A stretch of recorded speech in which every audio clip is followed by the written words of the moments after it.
I seem a little bit flustered tonight. There's a couple of reasons for that. Okay, now the first one, I've been walking into a lot of fridges just lately. It's been a bit of a worrying time, if I'm honest. But I've been to see the doctor now, and it turns out I'm colorblind. So, now the other one is we were due to move this week, but we just found out our house has got a poltergeist. So you know everything's up in the air at the moment.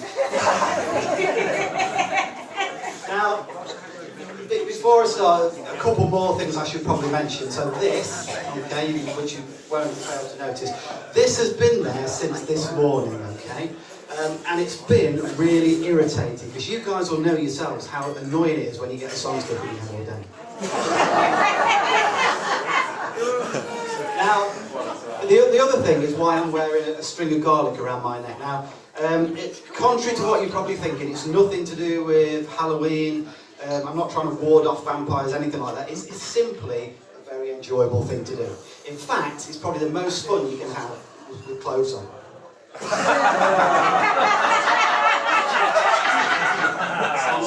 The good thing is, if I get a little bit too warm later on, I can always take some clothes off.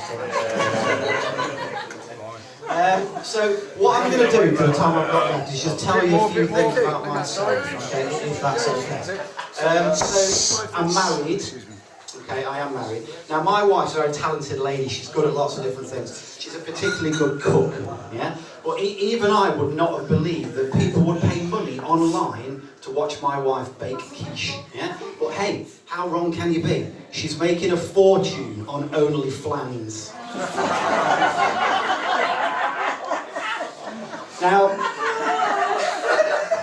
Now, if the worst were to happen, I love my wife, obviously, and if the worst were to happen, I would want something to remember her by now.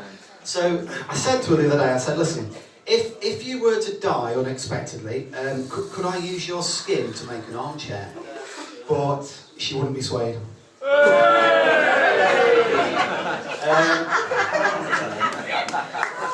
She walked in the house the other day, I was lying on the sofa, I sort of went into panic mode, because she can be quite an abrasive lady, if I'm honest.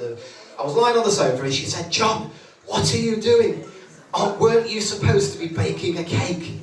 I said, I am. The recipe said, put the mixture in the fridge and chill for an hour. That is exactly what I'm doing.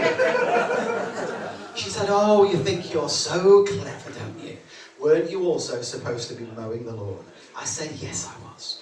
Got the lawnmower out? No problem. Got the extension cable out? What did it say? Unwind completely before you... I'm still unwinding!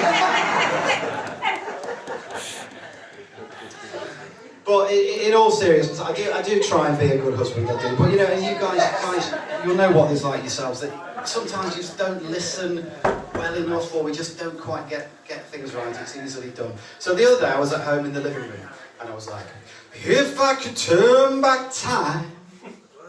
And I went upstairs to the bedroom, and I was like, if you believe in life after love. I went back down to the kitchen, and I was like, gypsies, tramps and thieves. Anyway, my wife heard all this going on. She came in and said, listen, John, when I said you need to do your share around the house, that is not what I meant.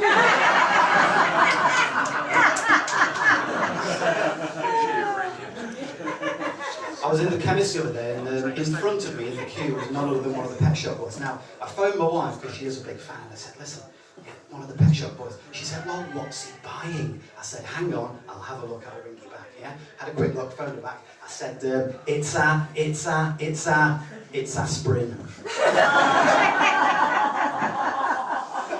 Now, I don't know about yourselves, those of you who are in relationships, those of you who are married, one of the hardest things to do, I think, is apologising, saying sorry. It's not an easy thing to do, you know, but I've had to apologise loads of times in my marriage, and I still do.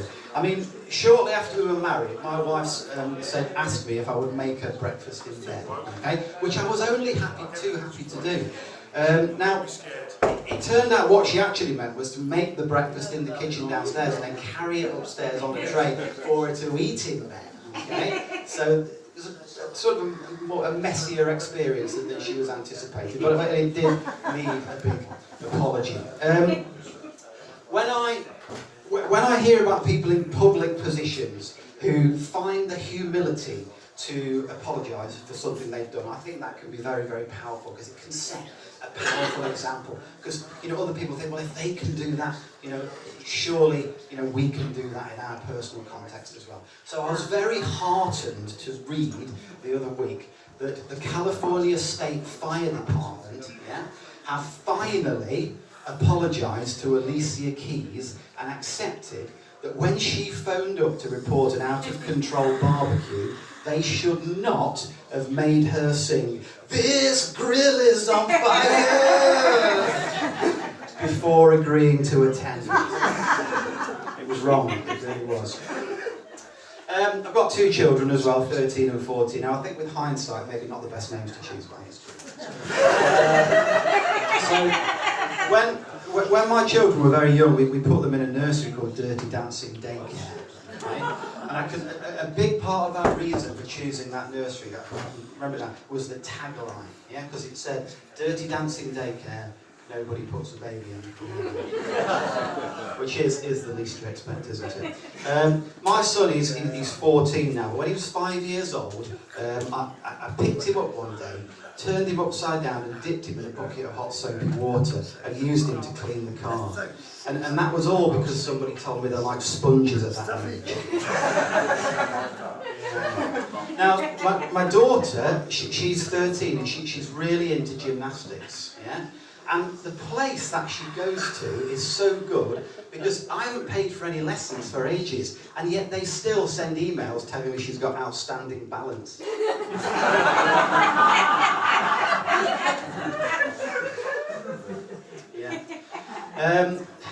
I've got this mate as well. I mean, I wouldn't say I'm blessed with a tremendously wide and diverse range of friends, but I've got this one mate, and I've known him for years. I love him to bits, but if I'm honest, he's not the brightest, I saw him the other day and he was on his phone and he said, "Look, John,